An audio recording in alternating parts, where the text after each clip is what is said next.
Whoosh. Whoosh. Good evening. Good evening.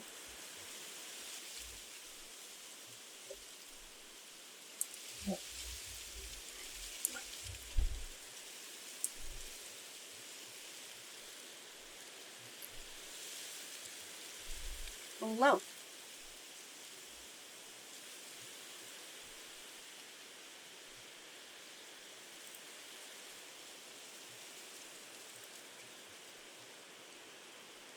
See, that doesn't want to quite track correctly, but that's okay.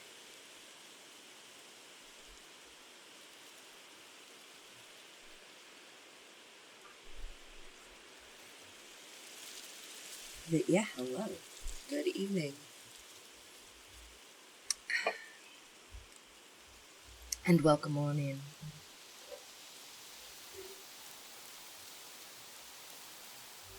As both me and my neighbors are back as they make loud noises in the hallway. Same as it ever was. Same as it ever was.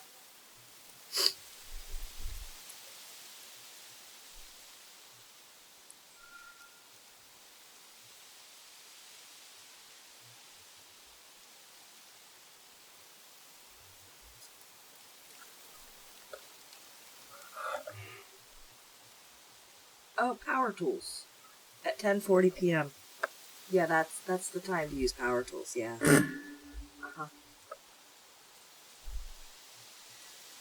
Lower the sound effects or raise your mic volume. It is overpowering me a bit. Thank you for letting me know. I did not know. So I should be able to put that. Said a little, so somewhere around here, maybe? Is that better? Hello? And it is kind of differing in volume. What? It sounds lower now? Or louder now?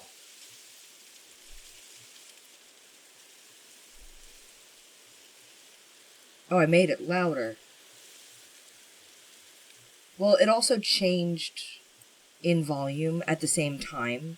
Right after I lowered it, it got louder again. So I just lowered it more.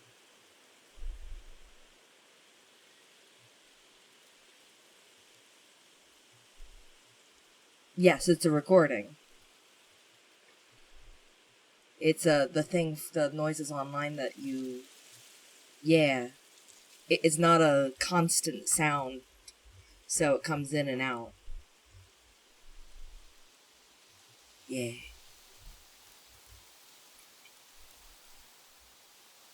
So this is probably the highest volume it gets. Yeah. That part of it is the loudest, and then it kind of goes away, and then it comes in. Hi, Candy. So is that a good level then for it? It's still there. It still provides like, oh no, I can still hear the stream even though it's not talking, sort of thing. Yeah.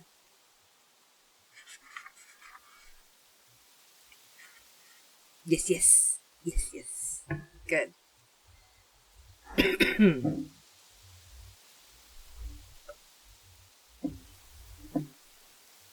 Still has some swells, and yeah, I can't change that, unfortunately. You just woke up from a mega nap? I took a mega nap too. It was hours, and it was like the whole day. So, yeah, I might do something else after this. I don't know. I'll see if I get tired again.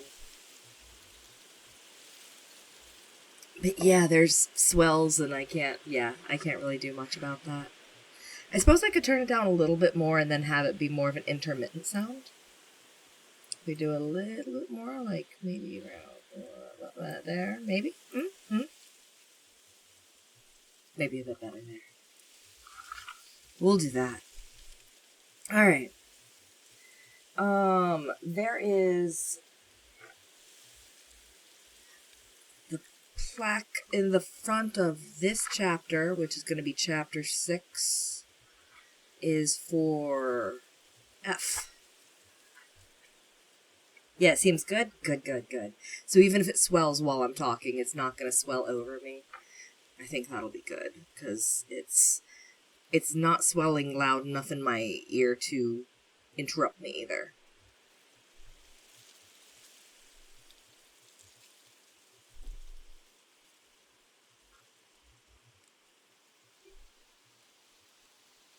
Yeah.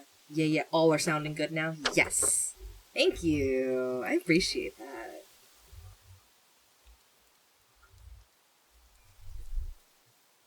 So, let me go ahead and put starting reading in 5 minutes.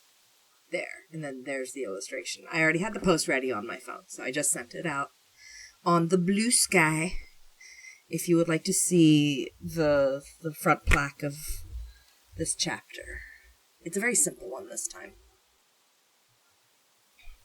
I love for people when people read to me because I can't read. Well, I mean, reading is... And I'm taking your joke seriously, but, I mean, honestly, it's kind of a skill of being able to visualize what's going on. California public schools. Can't even say I'm homeschooled.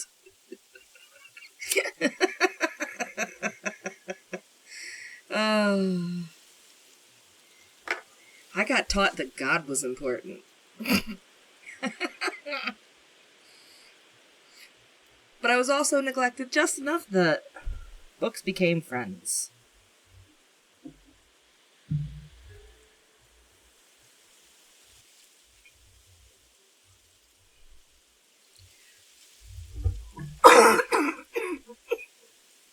But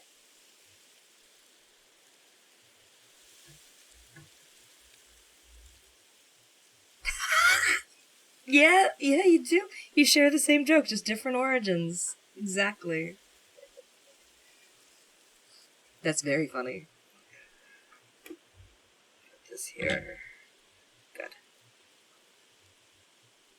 California public schools. I was homeschooled. Yeah, they're the same picture.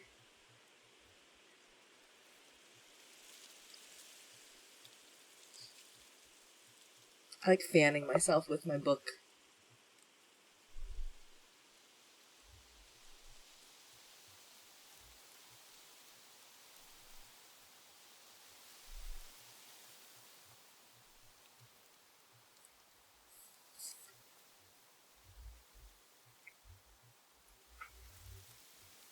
I thought about getting a fan that I could, like,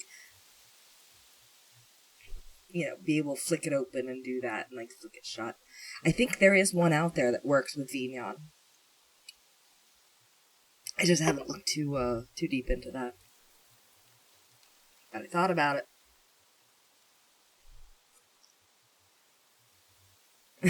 Very sapphic of you, right?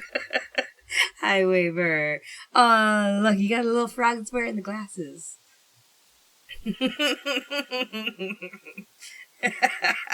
Laddies.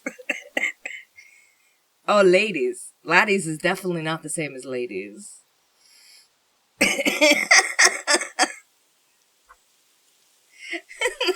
I'm realizing that now. The multiple D's. That's what did it for me. Yeah. Hi, Waver. I'm giving everyone a few more minutes to filter in, and then we will get on with reading Chapter 6, The Three Magic Gates. Multiple D's. Ayy.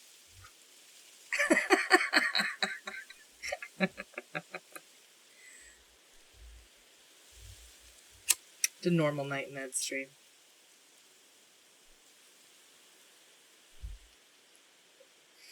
I just realized that I'm, like, holding a book in my avatar hand and you're just casually hearing a lighter go. Like, I'm just casually, like, lighting the corner on fire. I'm never not depraved. It's true. That is true about you. It's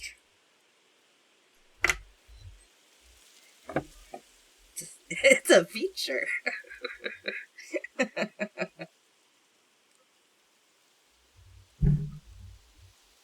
Ah! Hi, kittens. Hi, Chair-kun. Hi, Chill. Bye, Chair-kun. Oh, hello, kittens. Wah!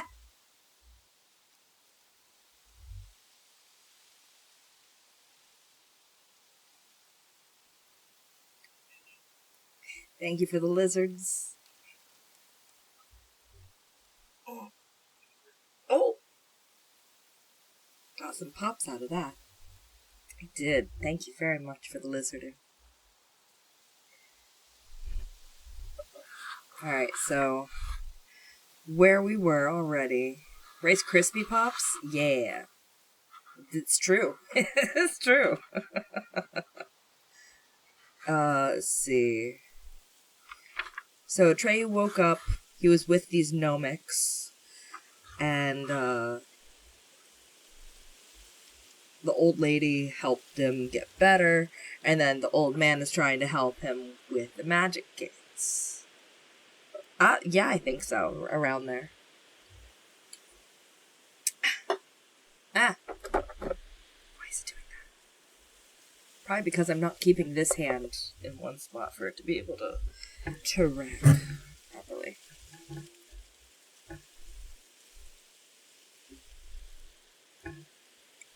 This idea worked really well until these pages end up getting tracked as hands. Like, if the pages were not white, which I understand, like, it's a book, it's going to have white pages. But it would be easier. Call her lots of oldie names. Well, I mean, it's just a function of I've just been alive this long, so it doesn't bother me.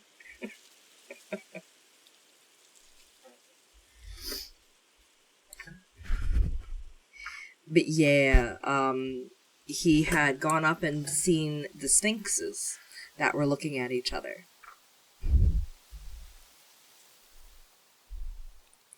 And,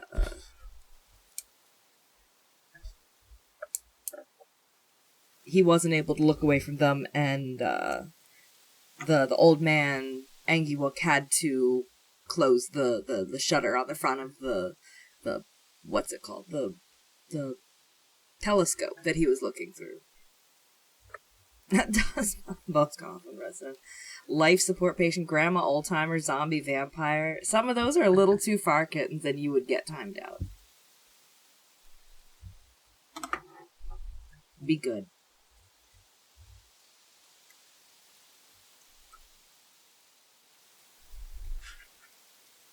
Okay. Well, if I wouldn't allow it, then how about we not have stories of it about other people in here? Because I get upset for other people as well, so just chill and enjoy being here. Okay, thank you. It's okay. Yeah, my empathy is just too much sometimes, and it's just not fun, so I appreciate you understanding. Good. I'm glad.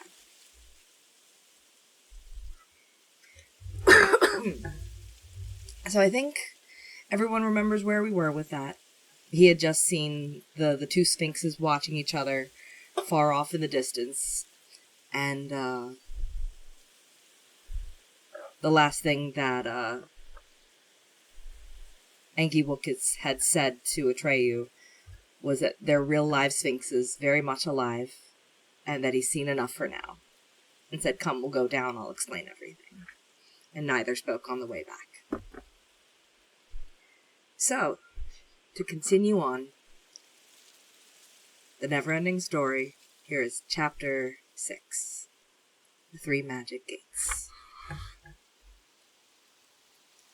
Falkor was still sound asleep when Engiwook brought Atreyu back to the gnome's cave. In the meantime, Urgel had moved the little table into the open and put all sorts of sweets and fruits and herb jellies on it.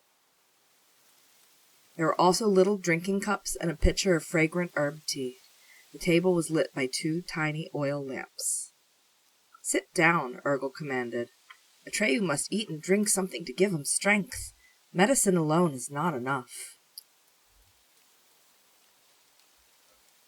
"Thank you," said Atreyu. "I'm feeling fine already." "No back talk," Urgel snapped. "As long as you're here, you'll do as you're told. The poison in your body has been neutralized, so there's no reason to hurry, my boy. You've all the time you need, just take it easy." "It's not on my account," said Atreyu, "but the childlike empress is dying. Even now every hour may count." "Rubbish," the old woman grumbled. "Haste makes waste. Sit down. Eat, drink." "Better give in," Engiwuk whispered. "I know the woman from A to Z. When she wants something, she gets it. Besides, you and I have a lot to talk about."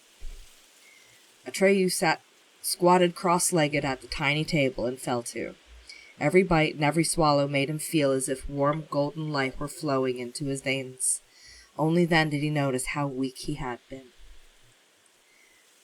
The text goes back to Burgundy as Bastian's mouth watered. It seemed to him that he could smell the aroma of the gnome's meal. He sniffed the air, but of course it was only imagination. His stomach growled audibly. In the end he couldn't stand it any longer. He took his apple and the rest of his sandwich out of his satchel and ate them both.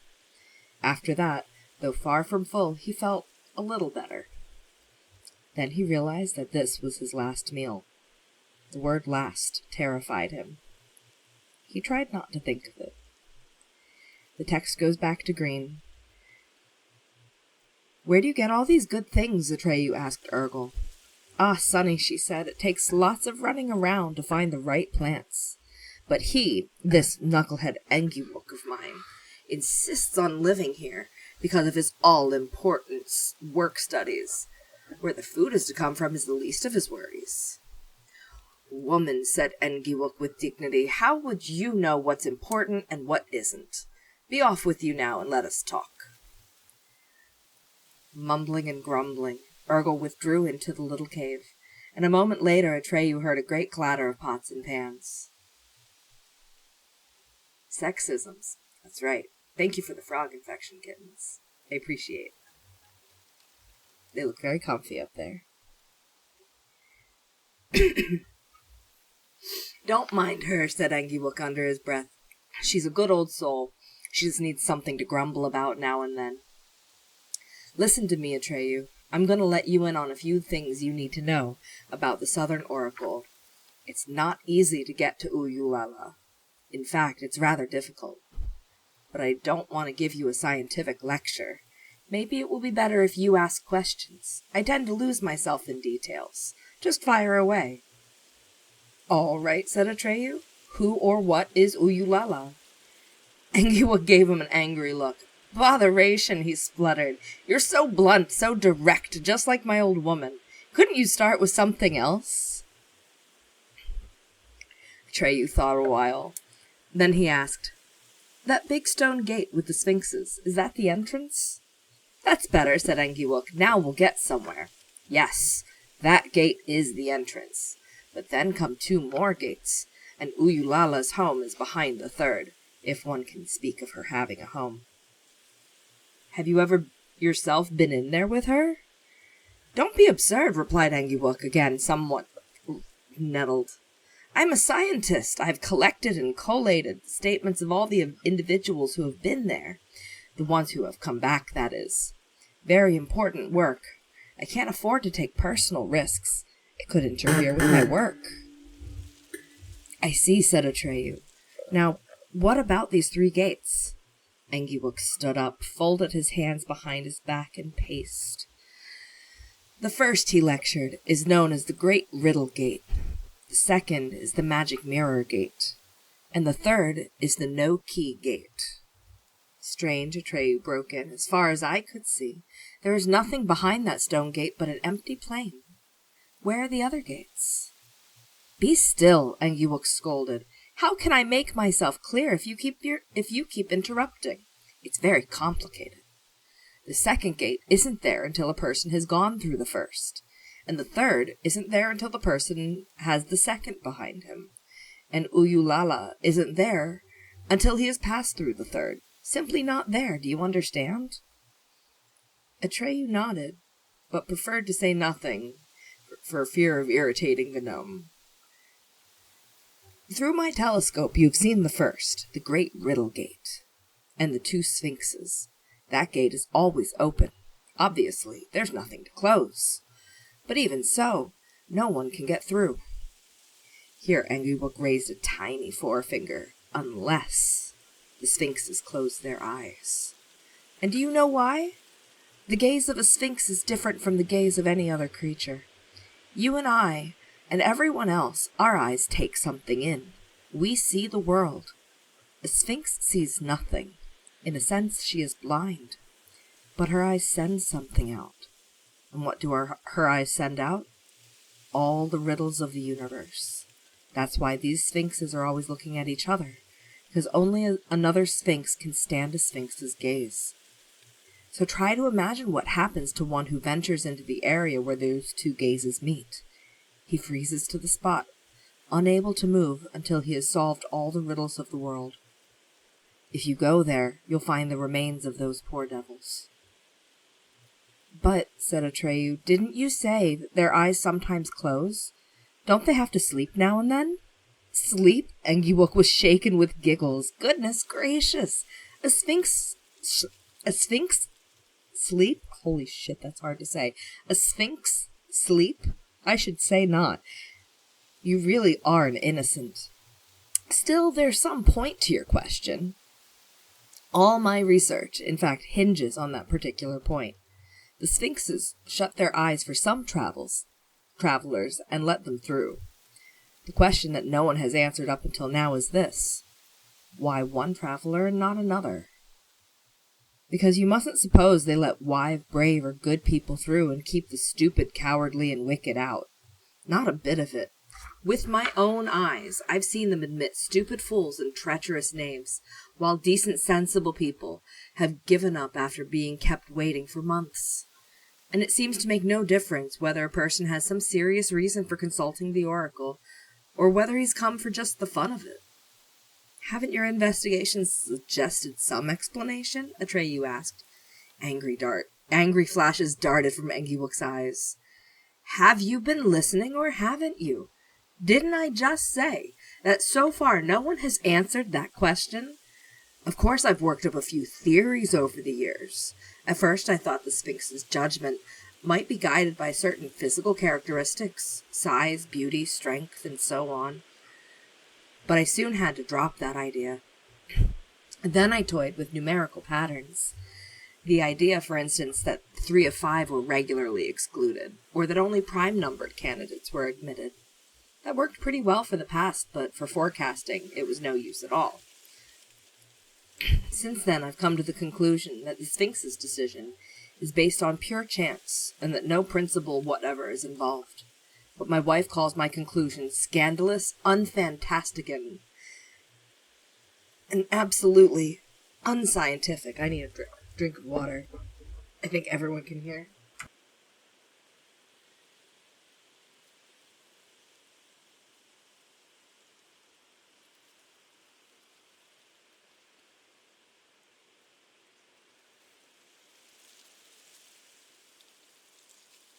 Much better. Much better. Are you starting your old nonsense again? Came Urgel's angry voice from the cave. Shame on you.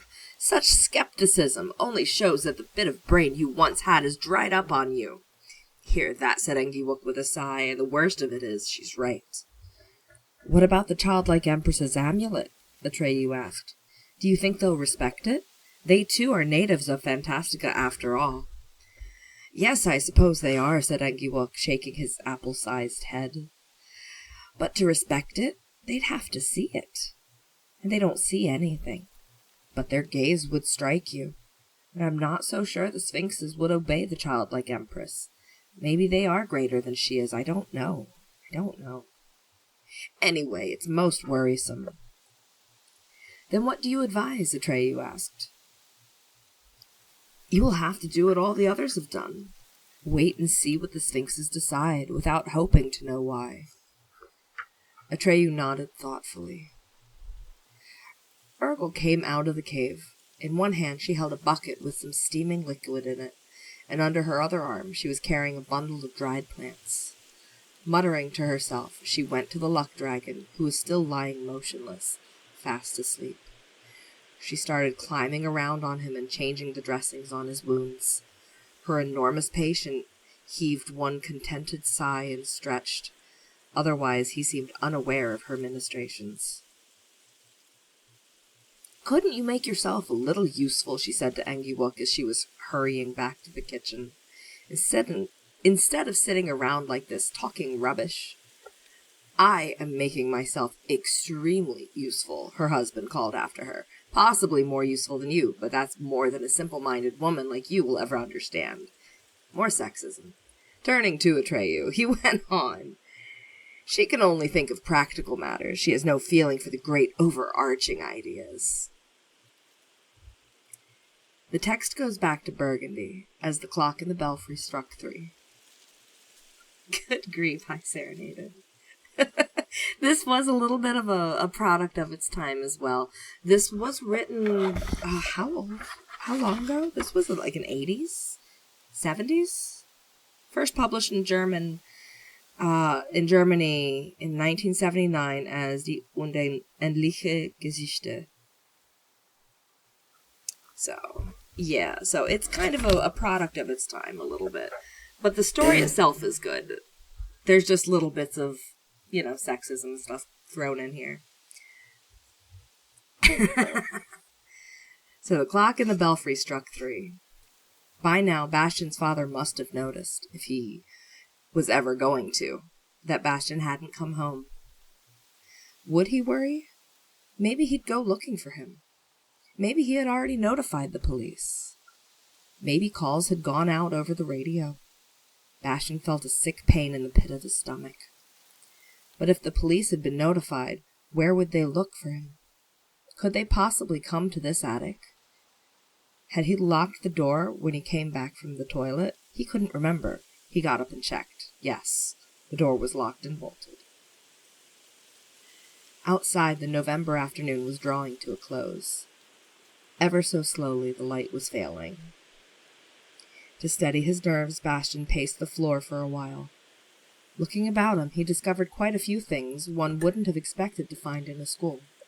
For instance, a battered old Victrola with a big horn attached. God only knew when and by whom it had been brought here. In one corner there were some paintings in ornate gilded frames.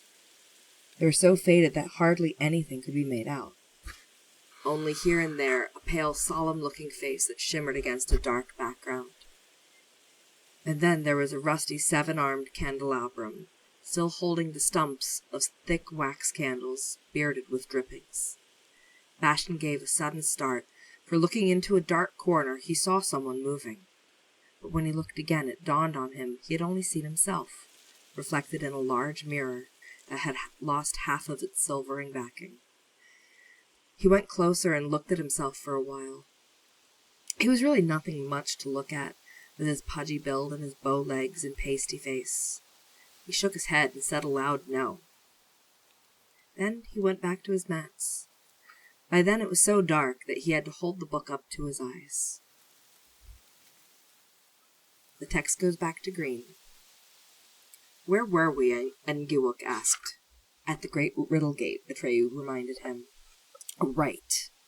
Now suppose you've managed to get through. Then, and only then, the second gate will be there for you. The magic mirror gate. As I've said, I myself have not been able to observe it, but what I tell you has been gleaned from travelers' accounts. This second gate is both open and closed. Sounds crazy, doesn't it? It might be better to say neither closed nor open, though that doesn't make it any less crazy. The point is that this gate seems to be a big mirror or something of the kind, though it's made neither of glass nor of metal. What it's made of no one has ever been able to tell me. Anyway, when you stand before it, you see yourself, but not as you would in an ordinary mirror. You don't see your outward appearance. What you see is your real innermost nature. If you want to go through, you have to, in a matter of speaking, go into yourself. Well, said Atreyu, it seems to me that this magic mirror gate is easier to get through than the first. Wrong, cried Engiwook. Once again he began to trot back and forth in agitation. Dead wrong, my friend. I have known travelers who considered themselves absolutely blameless to yelp with horror and run away at the sight of the monster grinning out of the mirror at them. We had to care for some of them for weeks before they were able to even start home. We, growled Urgle, who was passing with another bucket. I keep hearing we. When did you ever take care of anybody? Engiwook waved her away. It's the same idea this Strugatsky brothers used from Roadside Picnic. Go. Oh, reveals and grants your... Oh, the Golden Ball anomaly. Reveals and grants your innermost wish. Interesting. I haven't heard of that. I have not heard of that at all. That's interesting. So, Urgle yells at him, when did you ever take care of anyone? And he waves her away. Others, he went on lecturing, appear to have seen something even more horrible, but had the courage to go through. What some saw was not so frightening, but it still cost every one of them an inner struggle. Nothing I can say would apply to all. It's a different experience each time. Good, said Atreyu. Then it's at least possible to go through this magic mirror gate. Oh, yes, of course it's possible, or it wouldn't be a gate. Where's your logic, my boy?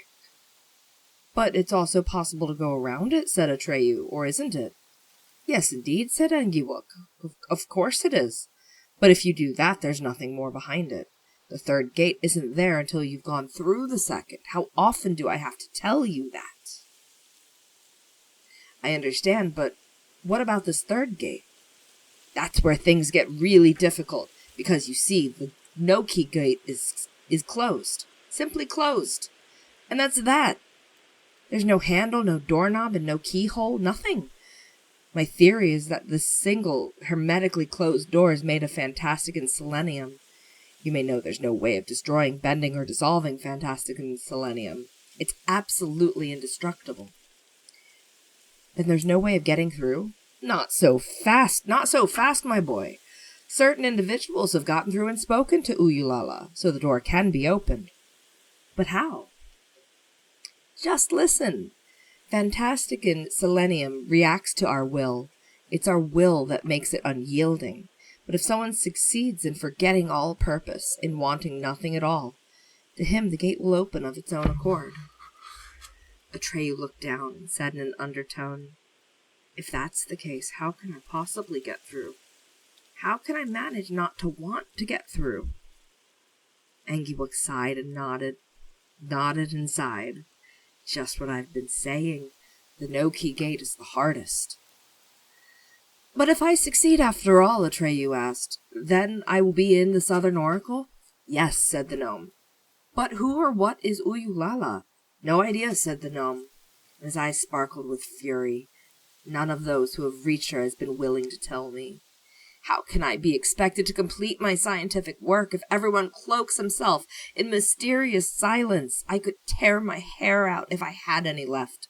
If you reach her, Atreyu, will you tell me? Will you? One of these days my thirst for knowledge will be the death of me, and no one is willing to help. I beg you, promise you'll tell me. Atreyu stood up, looked at the great riddle gate, which lay bathed in moonlight. I can't promise that, Engiwook, he said softly, though I'd be glad to show my gratitude.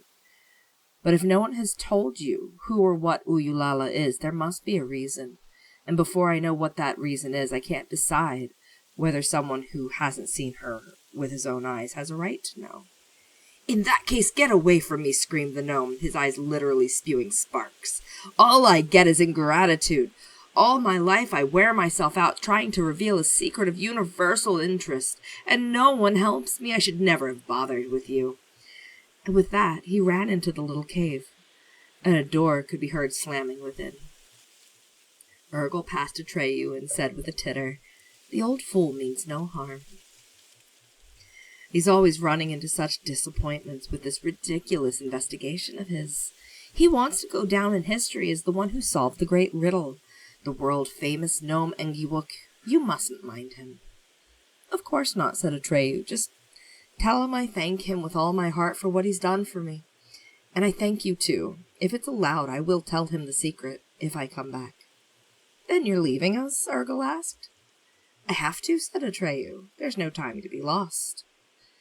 Now I shall go to the oracle. Farewell, and in the meantime take good care of Falkor, the luck dragon."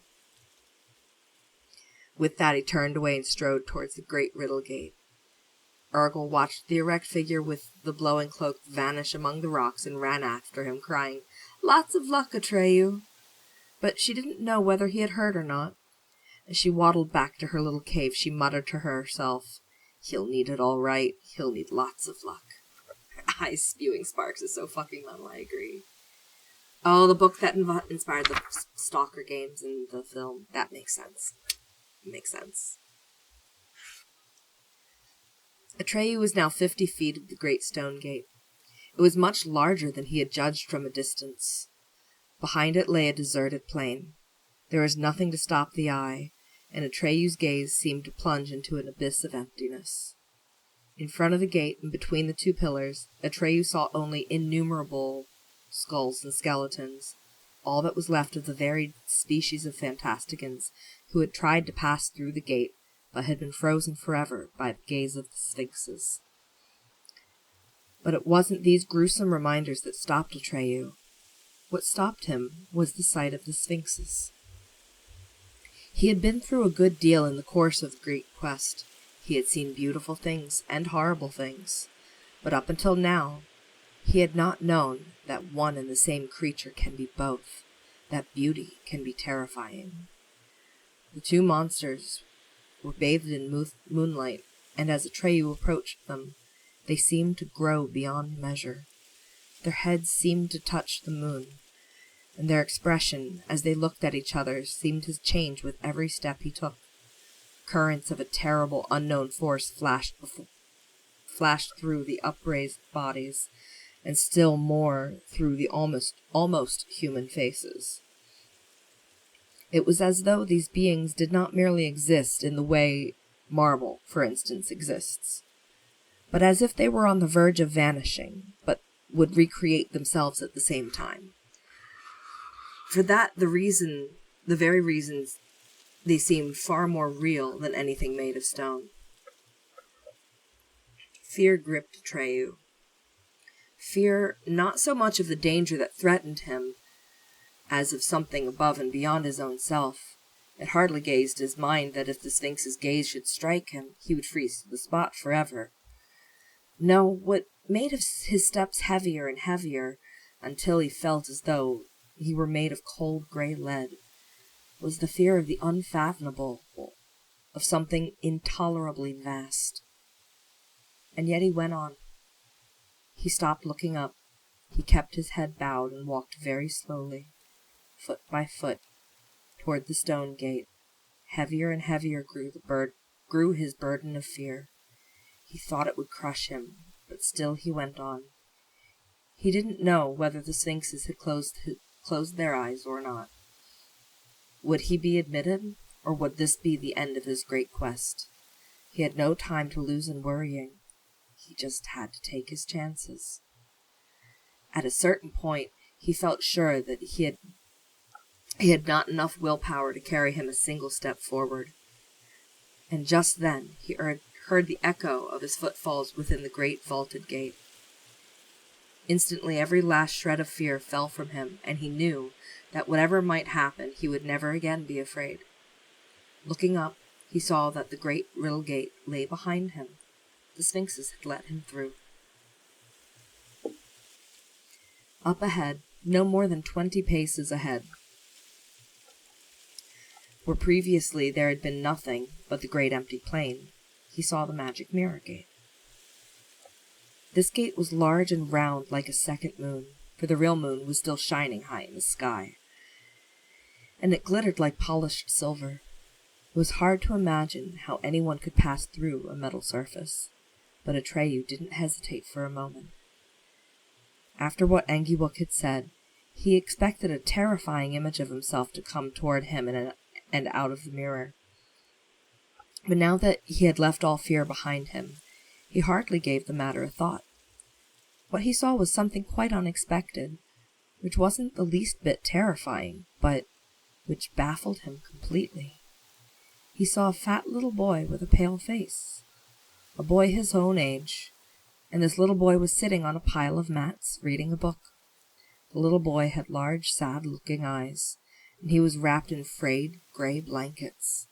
Behind him, a few motionless animals could be distinguished in the half-light, an eagle, an owl, and a fox. And farther off there was something that looked like a white skeleton. He couldn't make out exactly what it was. The text switches back to burgundy as Bastian gave a start when he realized what he had just read. Why, that was him. The description was right in every detail. The book trembled in his hands. This was going too far.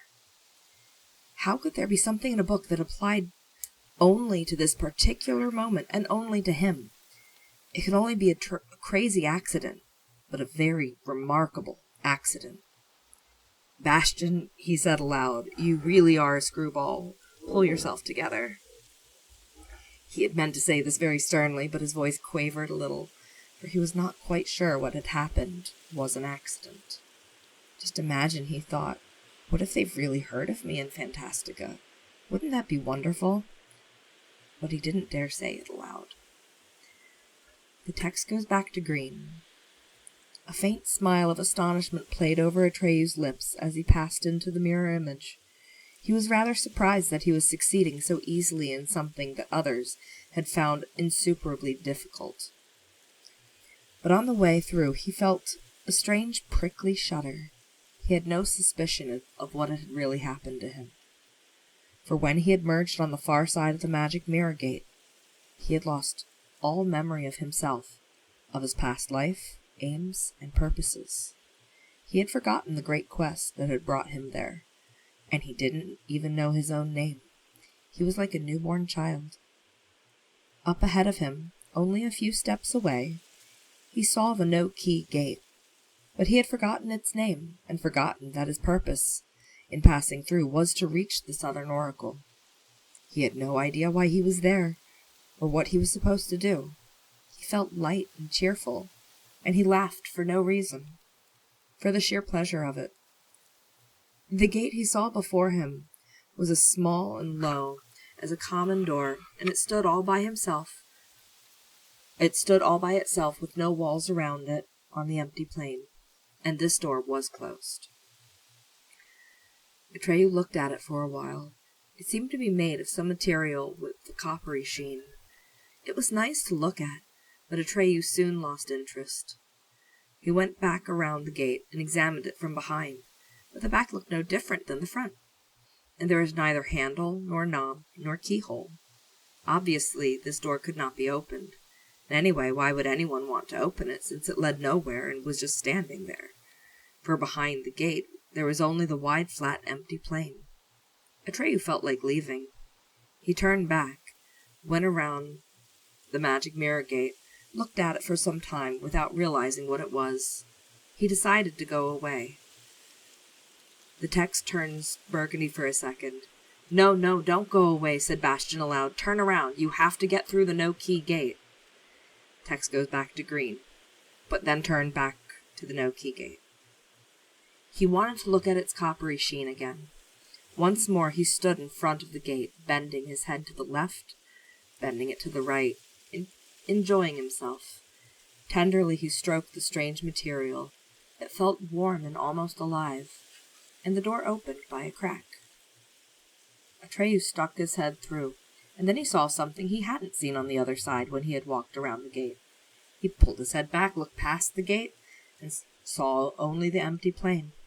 He looked again through the crack in the door and saw a long corridor formed by innumerable huge columns. And farther off there were stairs, and more pillars and terraces and more stairs, and a whole forest of columns. But none of these columns supported a roof, for above them Atreyu could see the night sky. He passed through the gate and looked around him with wonderment. The door closed behind him. The text switches back to burgundy. The clock in the belfry struck 4. Little by little, the murky light was failing. It was getting too dark to read by. Bastian put the book down. What was he to do now? There was bound to be electric light in this attic. He groped his way to the door and ran his hand along the wall, but he couldn't find a switch. He looked on the opposite side, and again there was none. He took a box of matches from his trouser pocket. He always had matches on him, for he had a weakness for making little fires. But they were damp, and the first 3 wouldn't light. In the faint glow of the 4th, he tried to locate a light switch, but there wasn't any. The thought of having to spend the whole evening and night there in total darkness gave him the cold shivers. He was no baby, and at home or any other familiar place, he had no fear of the dark.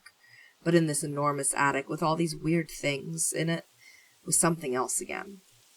The match burned his fingers, and he threw it away. For a while he just stood there and listened. The rain had let up, and he could only barely hear the drumming on... And now he could barely hear the drumming on the big tin roof. Then he remembered the rusty 7-armed candelabrum he had seen. He groped his way across the room, found the candelabrum, and dragged it to his pile of mats. He lit the wicks in the thick stubs, all 7, and a golden light spread. The flames crackled faintly and wavered now and then in the draught. With a sigh of relief, Bastian picked up the book again. And that's where we leave off. Because that's where chapter 7 starts. It's called The Voice of Silence.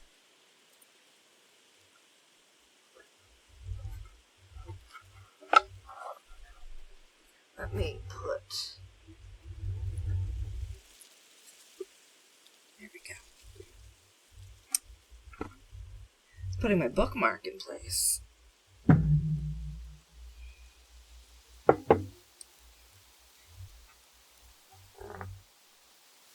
What do you think of the gates? That's one of my favorite scenes.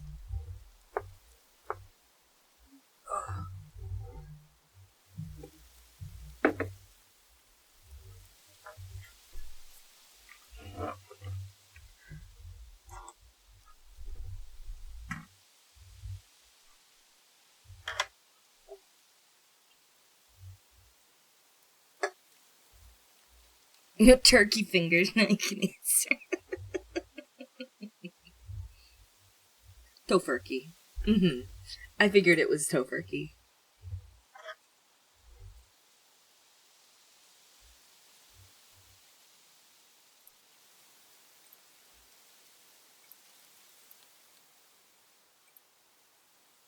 The phone never saw that word before. Yeah.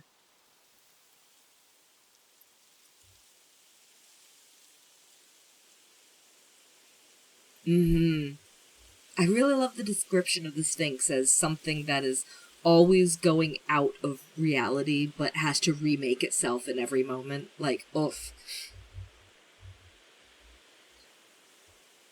I love that description. I'm a fan of Eldritch things, so I've always liked that. Another book that I can recommend, probably not to YouTube, but to other people, because one of the other ones I was thinking of is Sphere. Sphere also has a lot of like eldritch tones to it, but unfortunately it also takes place underwater. And yeah, the idea of it being beautiful and terrifying at the same time, oh yeah, that gave me a lot of Tolkien vibes, really. You are not going to want to read Sphere. I wish I could read it for you, like to you, but no, even that it's going to be too much. Nope. No, you have to sit that Crichton out. It's exactly right. That Crichton is not for you. He is too good at doing the descriptions, and it is supposed to be a horror book that is very far under the sea. So it's very voidy, it's very big beings, it's very things down there that aren't supposed to be there. It's all of them. It's all of them. It hits the whole thing. The whole kit and caboodle. You don't want that one. It has, like, every content warning that you don't want.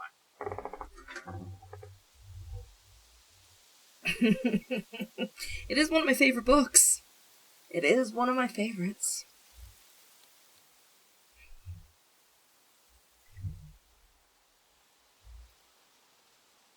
Yeah. Exactly. Everything guaranteed to make your white jeans yellow.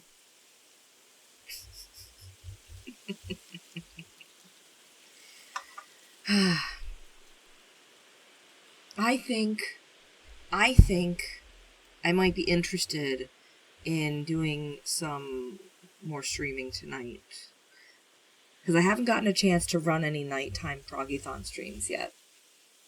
And it would be nice to get some done. But yeah, I don't want to go straight into it because I want this to be separate. And I also wanted to get probably some food. Before actually, like, getting into a game for a good couple hours. Let me look to see what I have, though.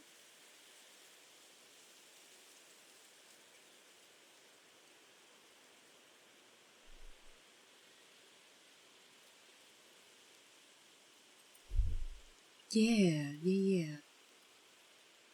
Now, food is probably a good idea.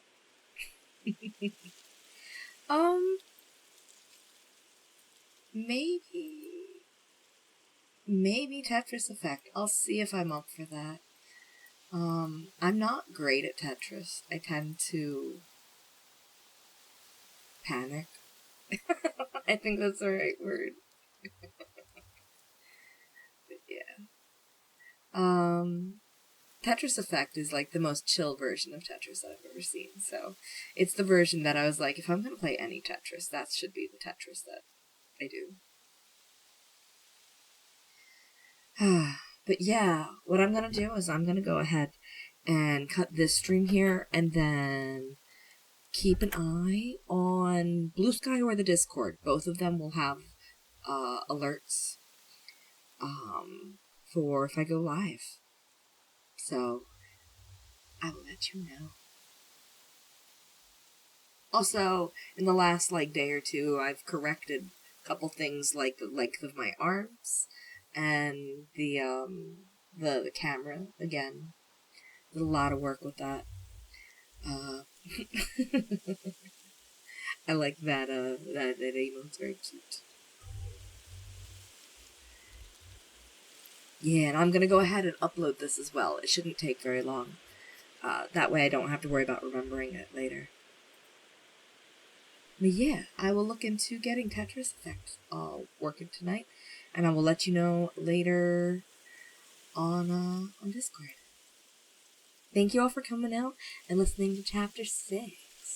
And hopefully, let's see, Chapter 7 is set for the donation goal of 2,500.